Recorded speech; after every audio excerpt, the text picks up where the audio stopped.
कोई ऐसा बंदा जिससे इंस्पायर हुए हो, मुझे लगा हो कि हाँ ये इस जैसा बनना है? तो मुझे बहुत पसंद है वो एंकर। मतलब वो धीमे लहजे में बड़े आराम से सख्त सवाल भी पूछ लेते हैं और बड़ा एक डेकोरम रखते हैं। मुझे पहला इंटरेक्शन जो था ना वो असाइन जो हुआ किसी पॉलिटिशियन से, वो शेख रशीद साहब के साथ ही हुआ। हम न्यूज़ देने से पहले उसको वेरीफाई करना बड़ा ज़रूरी होता है। कौन सा काम था जो आपको बहुत अच्छा लगा अपना, या आपको याद है कि हाँ मेरा स्टार्ट इससे हुआ था, ये बहुत अच्छा स्टार्ट था? 28 डेज़ तक मुझे याद है कि मैं घर नहीं जा सका था। नॉर्मल अपने कंप्यूटर पे बैठा कुछ काम कर रहा था तो इत्तला ही आई कि कोई त्यारा गिर गया है। जैसे जैसे वो सफ़र तय हो रहा था, वो एम्बुलेंसेस के सायरन और वो सारी चीज़ें पता चलना शुरू हो गया कि कुछ बड़ा हो गया है। प्रोफेशनल और पर्सनल दोनों लाइफ को कैसे मैनेज करते हैं? जो अपनी पर्सनल लाइफ है उसका भी एक बहुत बड़ा हिस्सा इसी में चला गया। 127-28 के करीब लोग थे, वो जाम बहक हो गए और दिस एंड दैट। तो वो फर्स्ट एवर टाइम कि मुझे लाइव रिपोर्टिंग का मौका मिला। हमारे चैनल से कहा गया कि अब्दुल कादिर वहाँ पे गए हुए हैं, आप उनसे कहें कि वो लाइव आ जाएं। मैं इससे पहले कभी लाइव गया नहीं था। शायद मैं छोड़ देता, लेकिन फिर लोगों का फीडबैक इतना ज़्यादा आने लग गया कि मुझे इसको कंटिन्यू करना पड़ा। अस्सलाम वालेकुम, मेरा नाम है आयशा मसरूर और मेरे साथ मौजूद हैं आज अब्दुल कादिर। इनसे हम इनकी थोड़ी सी पर्सनल और प्रोफेशनल लाइफ के बारे में कुछ क्वेश्चंस करेंगे। So let's start. अस्सलाम वालेकुम। वालेकुम सलाम आयशा। कैसे हैं आप? बिल्कुल ठीक ठाक। और चलिए शुरू करते हैं। तो मुझे सबसे पहले ये बताएं कि कहाँ पैदा हुए, तालीम कहाँ से हासिल की? देखिए, पैदा तो सरगोदा में हुआ था और तालीम बहावलपुर में इस्लामी यूनिवर्सिटी बहावलपुर से हासिल की है। मैं जर्नलिज़म का मुझे बहुत ज़्यादा इतना शौक़ नहीं था, लेकिन हादसाती तौर पे मैं इस फील्ड में आया। लेकिन समझता हूँ कि अल्हम्दुलिल्लाह ये एक बहुत अच्छा फ़ैसला था उस वक्त का। और बैक इन 2009-11 मेरा सेशन था इस्लामी यूनिवर्सिटी बहावलपुर से, और उसके बाद ड्यूरिंग इंटर्नशिप में वहाँ से मूव हुआ था इस्लामाबाद में ARY न्यूज़ में, और तब से लेके अब तक ये जर्नलिज़म का सफ़र जारी है। और ARY न्यूज़ से बाज़ाब्ता इस सफ़र का आगाज़ हुआ था 2011 में, तब से अब तक चल रहा है। तो क्या मतलब शौक़ नहीं था तो कैसे आ गए, ये कुछ हमें आगाह करें इस बात से ज़रा। देखिए, मैंने 4 मुख्तलिफ डिग्रीज़ में अप्लाई किया था, जियोग्राफिक में, IR में, लॉ में और मीडिया स्टडीज़ में। तो उस वक्त कुछ सिचुएशन ऐसी हुई कि मैंने पहले भी एक दो बार इसका जिक्र कर चुका हूँ कि वो उस वक्त कुछ पैसे कम पड़ गए थे इसकी फ़ीस जमा कराने के लिए। मैं बेसिकली लॉ में जाना चाहता था, तो उसकी फ़ीस के लिए वो पैसे पूरे नहीं हो रहे थे, तो मैं फिर मीडिया स्टडीज़ की उसमें अप्लाई कर दिया। तो कब ये लगा कि हाँ जी अब चले जाना चाहिए इसमें, या फिर लगा कि हाँ मेरे अंदर स्किल्स हैं, मैं ये कर सकता हूँ? अच्छा, जब मैंने स्टार्ट किया ना, मैं स्टार्ट इस तरह से मुझे लग रहा है कि बहुत ग्लैमराइज करके कोई फील्ड होगी और चलो ये बहुत अच्छी फील्ड है। मेरा खुद का भी दिल इसी में आने का कर रहा था, लेकिन अब्बू ये चाहते थे कि मैं लॉ में जाऊं। लेकिन वो हादसाती तौर पे सिचुएशन ऐसी बन गई कि मैं मीडिया में गया, और फिर जब मैंने आगे फील्ड को एक्सपीरियंस करना शुरू किया तो मुझे अंदाज़ा हुआ कि यार ये अच्छी मज़े की फ़ील्ड है। तो जैसे हमें प्रैक्टिकल वर्क करवाए जाते थे, बाहर आउट स्टेशन मूव किया जाता था, कैमरा वर्क करने को मिलता था, रिपोर्टिंग करने को मिलती थी, तो वो सारा कुछ बड़ा अच्छा लग रहा था। और मुझे खुद को भी थोड़ा इनर फीलिंग्स भी ये थी कि यार ये बहुत आसान काम है, ये मैं कर सकता हूँ। इसलिए फिर मैंने इस फील्ड में आने का सोच लिया। तो जब आए तो कोई ऐसा बंदा जिससे इंस्पायर हुए हो, मुझे लगा हो कि हाँ ये इस जैसा बनना है, या समहाउ कभी कहीं फीलिंग ऐसी आई हो कि ये बंदा अच्छा है या मैं इससे इंस्पायर हो सकता हूँ या कुछ? नहीं, आने के बाद तो मेरे 1-2 आइडियल लोग बने, जैसे नदीम मलिक साहब हैं, मुझे बहुत पसंद है वो एंकर। मतलब वो धीमे लहजे में बड़े आराम से सख्त सवाल भी पूछ लेते हैं और बड़ा एक डेकोरम रखते हैं सवाल जवाब करने का। मुझे उनका अंदाज़ बहुत अच्छा लगता है। लेकिन आने से पहले कोई एज सच मेरा कोई आइडियल नहीं था, अपना आइडियल एक तरह से मैं खुद ही था। और मुझे अच्छा लगता था भाग दौड़ करना। मैंने जब आया मीडिया की फील्ड में तो कुछ साथी लोगों ने कहा कि ये फील्ड नहीं है इतनी अच्छी, यहाँ पे आने की ज़रूरत नहीं है, दिस एंड दैट। उन्होंने डिमोटिवेट करने की भी कोशिश की। उन्होंने अपने एक्सपीरियंसेस बताए कि हम यहाँ पर इतने अरसे से काम कर रहे हैं, और बड़ा उन्होंने डिस्करेज करने की एक तरह से कोशिश की। तो मैंने सोचा कि यार अगर ये नहीं कर सके तो इसका मतलब ये थोड़ी है कि मैं नहीं कर सकता। तो मैंने फिर भागदौड़ शुरू की और मुझे इतना अच्छा लगने लगा। ऐसे पावर कॉरिडोर्स तक एक्सेस मिली जहाँ तक आम बंदा जा ही नहीं सकता। मुझे बहुत अच्छे से याद है, शेख रशीद साहब को मैं बहुत पसंद किया करता था, मुझे अच्छे लगते थे। तो मुझे पहला इंटरेक्शन जो था ना वो असाइन जो हुआ किसी पॉलिटिशियन से, वो शेख रशीद साहब के साथ ही हुआ। और मैं लाल हवेली में गया उनका इंटरव्यू करने के लिए। तो उनसे बातचीत हुई, उन्होंने बड़े अच्छे से वो इंटरव्यू दिया, और आई वाज लाइक कि जैसे मैंने पता नहीं कितनी बड़ी अचीवमेंट कर लिया। मैं अपने फैमिली को भी बताया, सबको बताया कि मैं आज शेख रशीद से मिला हूँ, मैंने उनका इंटरव्यू भी किया। और फिर ये सिलसिला आगे बढ़ा, फिर डिफरेंट असाइनमेंट्स की तरफ जाने लगा। फिर मुझे याद है कि एक न्यूज़ पैकेज मैंने बनाया। जब मेरे चैनल का कॉन्फिडेंस मेरे ऊपर आया तो उन्होंने मुझे कहा कि आप रिपोर्ट्स की तरफ जाएं, अब आप इंडिपेंडेंट अपना कुछ करें। तो मैं एक रिपोर्ट बनाई। उस वक्त इकरारुल हसन न्यूज़ कास्टर हुआ करते थे ARY में, उन्होंने उसको एंकर रीड किया। अभी भी मेरी मोबाइल गैलरी में कहीं ना कहीं वो सेव है। तो जब वो ऑन एयर हुई, वो पहली न्यूज़ मेरे नाम के साथ जब चली, तो वो बहुत अच्छी फीलिंग्स थी, उसने थोड़ा और बूस्ट कर दिया। फिर ये सिलसिला रुका नहीं, फिर ये चलता रहा और आज तक चल रहा है और हर दिन के साथ बढ़ता जा रहा है। माशाल्लाह। तो पहली दफ़ा कैसे, मतलब पहला जो काम जो सही आपको रियल, जो इंटर्नशिप के बाद इसे जब आपको मतलब आपने प्रॉपर्ली जो एज अ जॉब इसे ज्वाइन किया, तो पहला ऐसा कौन सा काम था जो आपको बहुत अच्छा लगा अपना, या आपको याद है कि हाँ मेरा स्टार्ट इससे हुआ था, ये बहुत अच्छा स्टार्ट था, कुछ ऐसा कोई मेमोरेबल मोमेंट? बोजा एयर क्रैश हुआ था रावलपिंडी में, एक त्यारा गिर गया था। एक तो एयर ब्लू का गिरा था ना मारगला हिल्स पे, वो नहीं, एक बोजा एयर क्रैश हुआ था रावलपिंडी में किसी जगह पे। और शाम के कुछ 7-8 बजे का वक्त था और हमारे ऑफिस में कोई भी नहीं था। सब जो सीनियर रिपोर्टर्स होते हैं ना वो जल्दी चले जाते हैं, तो वो चले गए। एक मैं था जो मैं ज़्यादा देर तक वहाँ पे स्टे किया करता था ऑफिस में। तो मैं नॉर्मल अपने कंप्यूटर पे बैठा कुछ काम कर रहा था, तो इत्तला ही आई कि कोई त्यारा गिर गया है। अभी उसको वेरीफाई किया जा रहा था, तो हमारे जो सेंट्रल डेस्क थे उन्होंने कहा कि आप फ़ौरन मूव कर जाएँ यहाँ उस साइट पे जहाँ पे त्यारा गिरने की इत्तला है। तो मैं और हमारी जो लाइव DSNG वैन, जिसको डिजिटल सैटेलाइट न्यूज़ गैदरिंग की वैन बोलते हैं, जिससे सारी लाइव नशरियात होती हैं, उसमें बैठ के मैं उस साइट की तरफ चला गया। जैसे जैसे वो सफ़र तय हो रहा था, वो एम्बुलेंसेस के सायरन और वो सारी चीज़ें पता चलना शुरू हो गया कि कुछ बड़ा हो गया है। तो वहाँ उस साइट पे पहुँचा, बारिश भी हो रही थी, बड़ी अजीबोगरीब सी, वो देहाती इलाका सा। वहाँ गुजर के जब मैं वहाँ पे पहुँचा तो पता चला कि जनाब ये बहुत बड़ा एक हादसा हो गया। इतने लोग, कोई 127-28 के करीब लोग थे, वो जाँ बहक हो गए और दिस एंड दैट। तो वो फर्स्ट एवर टाइम कि मुझे लाइव रिपोर्टिंग का मौका मिला। मतलब चैनल ने इतना कॉन्फिडेंस रखा मेरे पे कि उन्होंने कहा कि इस टाइम कोई भी रिपोर्टर अवेलेबल नहीं है हमारे पास, तो किससे करवाएं लाइव। तो हमारे चैनल से कहा गया कि अब्दुल कादिर वहाँ पे गए हुए हैं, आप उनसे कहें कि वो लाइव आ जाएं। मैं इससे पहले कभी लाइव गया नहीं था, तो जब उन्होंने कहा तो मैंने कहा हाँ मैं कर लूँगा। तो मुझे बॉसेस के फ़ोन भी आने लगे कि आर यू श्योर कि तुम कर लोगे।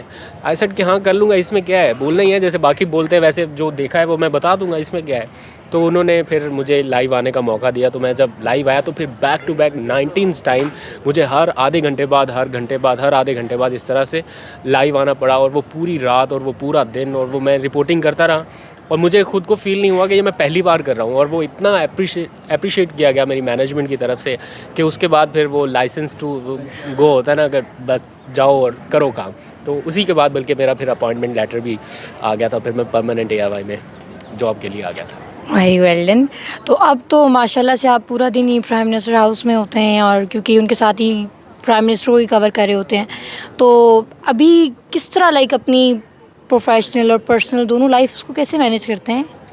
थोड़ा सा टफ़ हो गया ये, जब से प्राइम मिनिस्टर को कवर करना शुरू किया। ये एक बड़ी रिस्पॉन्सिबिलिटी है, ये कोई आसान टास्क नहीं है कि पावर कॉरिडोर्स के अंदर बंद कमरा मीटिंग्स में क्या हो रहा है आपको उन तक एक्सेस होना, या वो मालूमात लेके आपको लोगों तक पहुंचाना, ये आसान काम नहीं है। और सच्ची बात यह है कि जो अपनी पर्सनल लाइफ है उसका भी एक बहुत बड़ा हिस्सा इसी में चला गया। बिकॉज़ फिर मैंने ये समझ लिया कि यही हमारी पर्सनल लाइफ का एक हिस्सा बन चुका है ना, तो इसी में हमने एडजस्ट करना है। तो फिर हमारे जो दोस्त हैं, हमारे जो कोलीग्स हैं, हमारे मिलने जुलने वाले, वो सारे इसी हल्के से बनने लग गए। अब वो फ्रेंड्स एंड फैमिली वाला सिस्टम नहीं रहा ना कि यार पीछे वाला। अब यही जो सर्कल है ना, यही हमारा सोशल सर्कल है। अब सारा दिन इन्हीं से बातचीत करनी है, इन्हीं के साथ उठना बैठना है।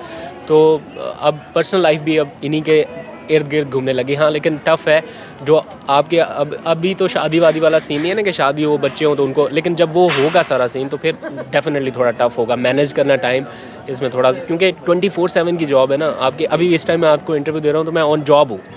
अभी अगर मतलब इस तरह की कोई एमरजेंसी सिचुएशन आए तो शायद मुझे फ़ौरन भागना पड़ेगा। तो आपको रात को, दिन को, सुबह शाम, हर टाइम आपको एक्टिव रहना है। ओके। और जो जैसे मैंने देखा आप माशाल्लाह यूट्यूब पे भी इतना बड़ा चैनल है, उसको भी हैंडल कर रहे हैं, उसकी वीडियोस आप रेगुलरली अपलोड कर रहे होते हैं, वो टाइम कहाँ से मिलता है, वो कहाँ से टाइम निकालते हैं, उसको कैसे काम कवर करते हैं आप? हाँ, वो भी एक टफ़ सीन है। ऑलरेडी इतनी मुश्किल जॉब और उसके साथ फिर यूट्यूब को मैनेज करना, ये भी एक टफ़ काम था। मैंने स्टार्ट तो कर दिया, शायद मैं छोड़ देता, लेकिन फिर लोगों का फ़ीडबैक इतना ज़्यादा आने लग गया कि मुझे इसको कंटिन्यू करना पड़ा। कल मैं एनालिटिक्स देख रहा था अपने चैनल के, तो मुझे हमारे एडिटर ने दिखाया कि वो 35 लाख से ज़ायद लोग विदिन 28 डेज़ हमारे चैनल के ऊपर आ रहे हैं, वो वीडियोस देख रहे हैं। तो वो एक मोटिवेशन थी, प्लस आपका एक जो मॉनेटरी बेनिफिट होता है वो भी आपको थोड़ा पुश करता है कि यार ठीक है, आपको अच्छे पैसे भी मिल रहे हैं तो आप करो। तो इसमें कोई शक नहीं है कि यूट्यूब से आप बहुत अच्छा अर्न कर सकते हो। आई थिंक कि वो कोई 10-15 टाइम्स ज़्यादा है जो आप नॉर्मल अर्न कर सकते हो। तो उसे किया तो मैंने स्टार्ट इसी तरह से था कि ऐसे शौक़ था कि यार जो चीज़ें मैं शायद मीडिया पे नहीं दिखा सकता अपनी, क्योंकि न्यूज़ तो मेरे पास होती हैं, समटाइम्स कुछ चीज़ें रह जाती हैं। बेसिक मेरा जो था कि पॉजिटिविटी को हाईलाइट नहीं किया जाता इतना ज़्यादा। लोग पॉजिटिव भी तो सुनना चाहते हैं, हर चीज़ नेगेटिव लोगों को दिखा के क्या मिलता है। तो मैंने जब वो positive Pakistan, bright Pakistan, moving forward Pakistan को लेके जब मैंने न्यूज़ दिखाना लोगों को शुरू की, तो उसको लोगों ने एक्सेप्ट किया, बहुत ज़्यादा देखने लग गए। तो उससे फिर मुझे लगा कि यार ये भी दिखाना चाहिए। और इसके साथ साथ मैंने बताया कि मॉनेटरी बेनिफिट है, तो ये दोनों चीज़ें साथ में वो फिर मैनेज हो जाता है। फिर ये कैमरे के उस पार जो आपको साफ नज़र आ रहे हैं, ये काफ़ी हेल्प कर देते हैं मेरी। तो एक आध और भी हैं, तो मैं रिकॉर्डिंग कर देता हूँ, तो वो फिर इसको मैनेज कर लेता है। तो ठीक है, ये तो हो गया आपकी थोड़ी सी पर्सनल लाइफ के बारे में। लेकिन आप मुझे ये बताएं कि जब आप मीडिया में आए तो मतलब ऐसे कौन से मूवमेंट्स थे, कुछ ऐसे मूवमेंट्स जो आपको लगा हो कि ये बहुत टफ़ है, या कोई बहुत ज़्यादा कोई आपको वर्स्ट सिचुएशन जो आपने अभी तक फेस की है वो क्या थी आपकी प्रोफेशनल लाइफ में? 2014 का धरना, वहाँ से मैंने प्रॉपर जो पीटीआई को और इमरान खान को कवर करना शुरू किया था ना, वो था। धरने से कोई 5-10 दिन पहले मुझे पता चला कि I am gonna cover PTI and chairman PTI Imran Khan. तो आई सेड ठीक है, ओके मैं कर लूँगा, बिकॉज़ हमारे जो ऑलरेडी रिपोर्टर उसको कवर कर रहे थे वो किसी वजह से छोड़ के अमेरिका शिफ्ट हो गए थे। तो फिर मुझे ये ज़िम्मेदारी मिली। तो ऊपर से इतना बड़ा धरना, और वो बहुत बड़ी पॉलिटिकल मूव हो रही थी पाकिस्तान में, और उसको हर वक्त रिपोर्ट करना। और मैं कोई 28 डेज़ तक मुझे याद है कि मैं घर नहीं जा सका था। 28 डेज़ मैं उस कंटेनर के अराउंड, उस कंटेनर के आसपास रहा। और हमारा एक छोटा सा गेस्ट हाउस, छोटा सा नहीं, अच्छा गेस्ट हाउस था, हमें एक वो अरेंज करके दे दिया गया था मैनेजमेंट की तरफ से। धरने से सीधे निकलते थे, वहाँ पर जाते थे सिर्फ 3-4 घंटे की नींद पूरी करने के लिए, और फिर वापस आते थे धरने में। और 17-18 घंटे तक कंटिन्यूसली आपको रिपोर्ट करना है कि क्या हो क्या रहा है। और वो बहुत इंटेंस मोमेंट थे, लेकिन उन्हीं से मैंने सीखा है। वो जो 28 डेज़ थे कंटिन्यूसली, मैंने बताया घर नहीं जा सका मैं, उन्होंने बहुत कुछ सिखाया। वहीं से मेरे लिंक्स बनने शुरू हुए, वहीं मेरी इमरान खान साहब से पहली मुलाकात हुई कंटेनर में, और बहुत सारे लोगों ने काम को अप्रिशिएट भी किया। तो वो वाले मोमेंट्स बहुत टफ़ थे एज ए जर्नलिस्टिक कैरियर देखूं, लेकिन साथ साथ बहुत अच्छे भी थे, मेमोरेबल मोमेंट्स थे। तो अपनी फैमिली के बारे में बताएं, कौन कौन है आपकी फ़ैमिली में? बहन भाई कितने हैं? माँ बाबा कहाँ रहते हैं? अम्मी अबू उधर ही रहते हैं, बहावलपुर में ही। साथ में मेरे 3 भाई हैं, एक बहन है, एक बड़े भाई हैं डॉक्टर हैं, एक छोटा भाई है वो चार्टर्ड अकाउंटेंट बन रहा है, और एक बहन है वो पिंडी में, उनकी शादी हुई है। ओके, जी बताएं, ये तो चलें आपकी थोड़ी प्रोफेशनल लाइफ होगी, लेकिन इसके साथ साथ आपको किस किस चीज़ों का शौक़ है? चलें अभी तो आप जर्नलिस्ट बन गए, शौक़ नहीं था आपको, लेकिन इसके साथ आपको शौक़ क्या थे? मतलब अभी भी अगर उनको किसी को अगर परसू कर रहे हैं तो वो क्या है? घूमने फिरने का, ट्रैवलिंग का, व्लॉगिंग का मुझे शौक़ था, उसको मैंने कन्वर्ट कर लिया अपने इसी प्रोफेशन में। तो मैं चाहता था कि मैं व्लॉगर बनूँ ना, थोड़ा इस तरह घूमते फिरते तो मैं नहीं कर सका, इसलिए बिकॉज़ जॉब रिक्वायरमेंट ऐसी है कि मैं ज़्यादा आउट स्टेशन मूव नहीं कर सकता बहुत देर के लिए। ऑल्दो कि इसमें भी बहुत घूमना फिरना है, लेकिन बस ये मेरा शौक़ था जो मैंने काफ़ी हद तक पूरा भी किया। इसमें मुझे कराची से लेके कश्मीर, सवात, गिलगित, स्कर्दू, हर जगह पे जाने का मौका मिला। फिर आउट ऑफ द कंट्री जाने का मौका मिला। अमेरिका भी प्राइम मिनिस्टर इमरान खान को कवर करने चला गया, बड़े बड़े इवेंट्स को कवर किया, वाशिंगटन, न्यूयॉर्क, तो ये चीज़ें भी आपके साथ है। फिर चाइना जाने का मौका मिला इसी प्रोफेशन की वजह से कि यंग जर्नलिस्ट है, तो यंग जर्नलिस्ट को मौका दिया गया कि वो चाइना जाके चीज़ों को देख सके, सीख सके। तो इस तरह की अपॉर्चुनिटीज़ भी बहुत मिली हैं। तो ये मेरा शौक़ जो था ना, वो मैंने अपने प्रोफेशन का हिस्सा बना लिया। अब मुझे ये जॉब कुछ जॉब नहीं लगती, मुझे लगता है कि ये एक एन्जॉयमेंट है, इसको मैं हर दिन एक नए तरीके से एंजॉय करता हूँ। ओके, तो अपनी प्रोफेशनल लाइफ में कुछ ऐसे मोमेंट जिनको आपको लगा हो कि लाइक थोड़ा सा प्राउड फील हो कि हाँ मैं अच्छा काम कर रहा हूँ, या हाँ मुझे इधर ही आना चाहिए था, ये काम मेरे लिए बेस्ट है, ये मैं सबसे अच्छा कर रहा हूँ, कुछ ऐसे मोमेंट्स जहाँ लगा हो कि यार अच्छा फ़ैसला था यहाँ आना? अच्छा, ये हर दिन ही मुझे लगता है, हर दिन ही लगता है। उसकी रीज़न ये है कि इतना ज़्यादा सपोर्ट मिलता है लोगों का और इतना ज़्यादा फीडबैक आता है ना, तो हर दिन आपको लोग अप्रिशिएट करते हैं। जनरल पब्लिक भी करती है, आम लोग भी करते हैं। और मुझे नहीं लगता कि आपसे मेरी पहले कभी कोई इंटरेक्शन हुई होगी या कभी ऐसा। हाँ, आप भी इसी प्रोफेशन की वजह से मुझे जानते हैं ना, इसी तरह और लोग भी जानते हैं और अप्रिशिएट करते हैं, तो उससे लगता है कि हाँ यार ये अच्छा फ़ैसला था मेरा। अदरवाइज़ अगर लॉ में चला जाता तो कौन जानता अब्दुल कादिर को, कौन इतना, वो चंद हल्का अहबाब जानता। अभी आप एक न्यूज़ ब्रेक करते हो तो पूरी दुनिया में पता नहीं कितने लाखों लोग तो उसको कम से कम एक बार में देखते हैं ना। और फिर आपकी अपनी पर्सनल व्लॉगिंग भी है। मैंने जैसे बताया कि 35 लाख लोग आपको 28 डेज़ में देख रहे हैं, फॉलो कर रहे हैं, तो लाखों लोग देखते हैं, फीडबैक देते हैं, तो मुझे हर दिन ही लगता है कि यार ये अच्छा फ़ैसला है। चलें और तो ख़ास तौर पर उस वक्त भी प्राउड फील करता हूँ जब मेरे पेरेंट्स लोगों का फीडबैक देख के वो खुश होते हैं ना, और वो मुझे बताते हैं। अम्मी मेरी हर कमेंट को रीड कर रही होती है, हर कमेंट को पढ़ती हैं, तो वो बड़े खुश होती हैं जब अच्छा कुछ काम हो रहा हो तो वो मुझे फ़ोन करके बताती हैं। कुछ बुरा हो रहा हो तब भी बता देती हैं कि वो लोगों ने थोड़ा नेगेटिव कमेंट किया था, देखो इसमें क्या बुरा है। अगर पॉजिटिव हो तो वो ज़रा प्राउड फील करते हैं, तो वो अच्छा लगता है। तो इसका मतलब है सेटिस्फाइड नहीं अपने प्रोफेशन से कि भाई सही चीज़। 100%, मोर देन 100%, अल्हम्दुलिल्लाह। तो माशाल्लाह बहुत अच्छा काम कर रहे हैं आप, तो अल्लाह आपको मज़ीद कामयाबियाँ दे इसमें। और जो नए स्टूडेंट्स अभी मीडिया पढ़ रहे हैं, आगे आना चाहते हैं, इसी तरह आपकी तरह बनना चाहते हैं, तो क्या उनको आप सजेशन देना चाहेंगे, क्या बताना चाहेंगे? जो मैंने ऑफ कैमरा आपको बताई ना, एग्जैक्ट वही बात है। बहुत सारे लोग आपको डीमोटिवेट करने की कोशिश करेंगे। ऐसे लोग वो हैं या तो वो खुद फेलियर का शिकार हुए हैं या वो किसी दूसरे को कामयाब होता देखना नहीं चाहते। तो आपको इस फील्ड में आने से पहले रोकने की कोशिश भी करते हैं कि यार ये ना करें, इसमें कोई फ़ायदा नहीं है। तो उनकी कही हुई हर बात को इग्नोर करके जस्ट अपने इनर सेल्फ से ये पूछें कि क्या आप कर सकते हैं। अगर आपको लगता है कि आप कर सकते हैं तो फिर आप कर सकते हैं। अगर कोई दूसरा कर रहा है तो फिर आप क्यों नहीं। ये काम कोई आसमान से उतरे हुए लोग तो नहीं करते, सारे ये ज़मीन पे रहने वाले ही सारे कर रहे हैं ना। तो किसी की ना सुने। अगर आपको दिल से लगता है ना कि ये काम आपके लिए बोझ नहीं है और आप इसको एंजॉय करते हुए कर सकते हैं तो गो फॉर इट। और अगर आपको लगे कि यार ये बोझ है, ये मैं नहीं करना चाहता था और मजबूरी से मुझे करना पड़ रहा है, तो फिर एक सेकंड ना लगाएं, उसको छोड़ दें। मीडिया की फील्ड टफ़ भी है लेकिन इसमें एन्जॉयमेंट भी भरपूर किस्म की है। आपको इतना ज़बरदस्त किस्म का पर्क्स, प्रिविलेजेस, प्रोटोकॉल और बहुत कुछ मिलता है। इसके बेनिफिट्स भी बहुत ज़्यादा हैं। तो ये जो कुछ रहे ना कि तनख्वाहें नहीं मिलती या ये मसले मसाइल, ये छोटे छोटे चैनल्स में होते हैं। जो चैनल तो बना लेते हैं लेकिन उनके पास इन्वेस्टमेंट प्रॉपर होती नहीं है और वो फिर लोगों को हायर कर लेते हैं, फिर देने के लिए पैसे नहीं होते। जो बड़े चैनल्स हैं, जो स्टैब्लिश चैनल्स हैं, उनमें ऐसा कोई प्रॉब्लम नहीं है। मुझे 10-11 साल का टाइम हो चुका, एक महीना ऐसा नहीं है कि कभी सैलरी ना मिली हो, एक महीना भी ऐसा नहीं है। तो ये चीज़ें भी साथ साथ चलती हैं। अपने आप को मोटिवेट करें और अपने आप को पूछें कि आप कर सकते हैं तो go for it. Thank you so much, आपके वक्त का बहुत शुक्रिया। अस्सलाम वालेकुम, मैं हूँ रुबाब रफ़ीक। आज हमारे साथ मौजूद हैं अब्दुल कादिर, जो कि ख़ुद एक जर्नलिस्ट हैं। इनसे इनकी सहाफ़ती ज़िंदगी के बारे में जानते हैं। जी सर। क्या जानना चाहते हैं आप, पहले तो ये बताइए। सर आप बताइए, आपको कितना टाइम हो गया इस फील्ड में?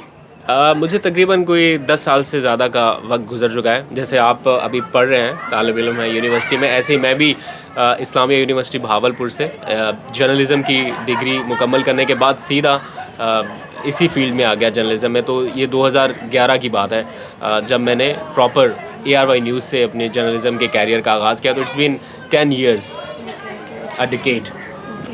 और नेक्स्ट सवाल मेरा आपसे ये है कि आपको इस जर्नलिस्ट में, बीइंग अ जर्नलिस्ट, आपको क्या क्या प्रॉब्लम फेस करना पड़ती हैं, क्या मुश्किलात हैं आपको? देखिए, बहुत ज़्यादा लोगों को डिफरेंट किस्म की मुश्किलात का सामना करना पड़ता है। मुझे 10 साल हो गए हैं अल्हम्दुलिल्लाह।